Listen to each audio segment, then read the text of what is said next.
بتحاول تنجز أكتر، بتخطط ليومك بالدقيقة، بتحس إنك شغال طول اليوم بس برضه مفيش نتيجة، مفيش إنجاز.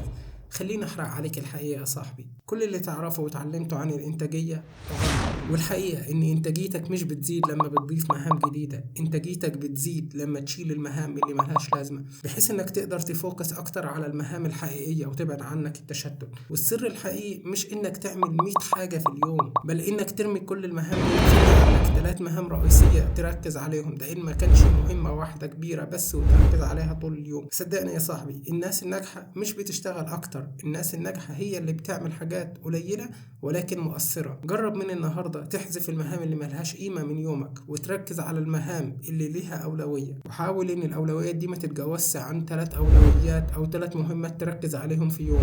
كمان أنت محتاج تسيب مساحة للتفكير بدل ما تكون مشغول طول اليوم وتحرق في نفسك. وخليك فاكر، الإنتاجية مش إنك تشتغل أكتر، الإنتاجية إنك تشتغل بذكاء. لو في عادة مسببة لك مشكلة وبتضيع وقتك، اكتب لنا في الكومنتس وخلينا نتكلم عنها.